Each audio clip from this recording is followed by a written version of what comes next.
Bonjour à tous et à toutes. Pour cette quatrième séance, on va faire quelque chose d'assez différent, une petite séance un peu plus courte. Et pour vous faire découvrir cette fois-ci l'aspect travail de l'énergie du Nanbudo. Et vu les circonstances, je crois que c'est le bon moment pour réveiller votre énergie. Donc on y va, ça va être tout simple. On va être les jambes écartées de la largeur des hanches. Et tout va se centrer sur le travail des mains pour commencer. Donc ici, on va simplement écarter les bras et rapprocher les bras, c'est le premier exercice. Alors vous noterez que mes épaules ne sont pas remontées, elles sont basses. Et donc je garde les épaules basses, comme si c'est seulement mes deux poignets que quelqu'un tenait et montait sur les côtés. Tout le reste est relâché, les épaules et les bras. Et les poignets, ils sont très souples. Ce qui est important, c'est que les deux paumes de main restent l'une en face de l'autre, parce que dans cette paume de main, il y a une porte d'énergie par où l'énergie rentre et sort de façon un peu préférentielle. Alors on ne sait pas trop de quoi on parle quand on parle d'énergie, mais enfin ce qu'on sait c'est que tous les êtres humains sont animés dès leur premier souffle et jusqu'au dernier de cette énergie vitale. Et c'est ça qu'on va mobiliser aujourd'hui. Donc pour ce premier mouvement, tout simplement très décontracté, vous allez plutôt caler votre inspiration sur le fait d'ouvrir les bras et votre expiration sur le fait de refermer. Donc c'est chacun à son rythme. Vous n'êtes pas forcé de faire exactement à ma vitesse à moi. Très très souple. Peut-être que vous allez avoir au cours de cette séance quelques sensations, mais si vous n'en avez pas, c'est pas grave. Ce qui est important, c'est de faire les exercices. C'est comme travailler un coup de poing ou un coup de pied, ça se fait pas en une fois. Donc sentir son énergie, c'est la même chose. Ça se fait par la répétition d'exercices. Aujourd'hui, c'est votre première découverte avec le Nanbudo. Donc, j'inspire et j'expire.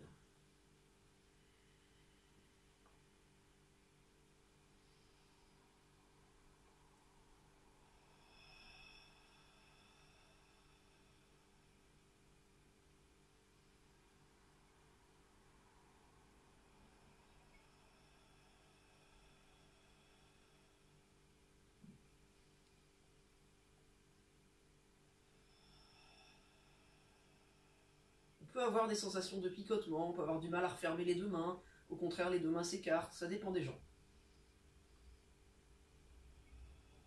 Parfois rien de particulier, c'est pas un problème. Deuxième exercice, les mains sont jointes et on va les frotter l'une contre l'autre.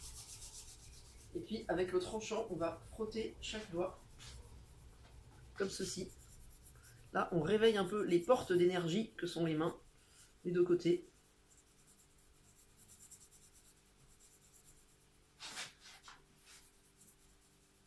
Et on croise dans l'autre sens. Et on frotte bien.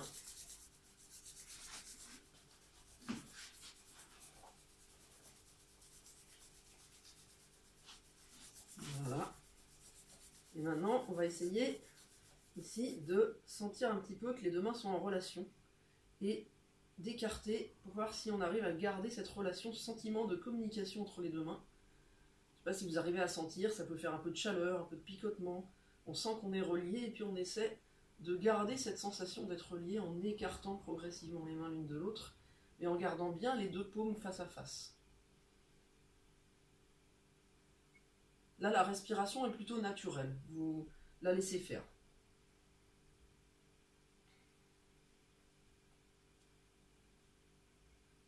Et on écarte de plus en plus. Toujours le principe de laisser les épaules bien relâchées. Si à un moment vous sentez que c'est difficile, hop, vous lâchez bien les épaules et vous reprenez l'exercice. Et là, vous voyez que petit à petit, ça doit vous rappeler quelque chose. Si vous avez fait la séance sur les coups de poing, on peut tenter de faire l'aimer au poing, mais sans le crisper.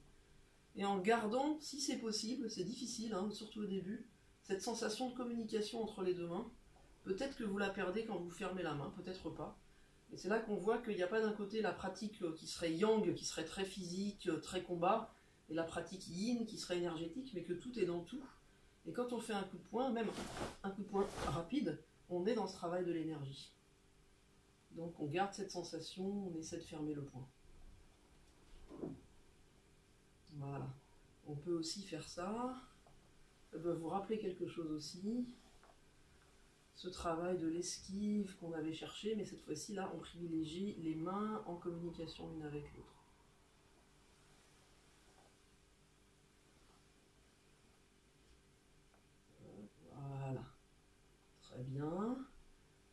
ici. Et cette fois-ci, on forme une petite boule.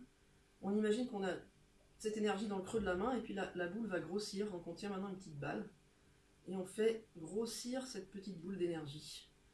On essaie de jouer avec, on la montre un peu à ses voisins, et elle grandit. C'était une petite balle de tennis, ça devient un petit ballon, puis ça va devenir un gros ballon. Et plus gros encore. On le fait suffisamment lentement pour ne pas perdre le sentiment de communication entre les deux mains et de tenir quelque chose là entre ces deux mains. Plein d'énergie. Et là on va en profiter, regardez, je rentre dans ma boule d'énergie, comme ça je me recharge moi-même. Je peux rentrer derrière aussi. Voilà, hop, et je la montre aux voisins, cette grande balle d'énergie. Et puis je la réduis progressivement. Je la compacte, elle est très condensée.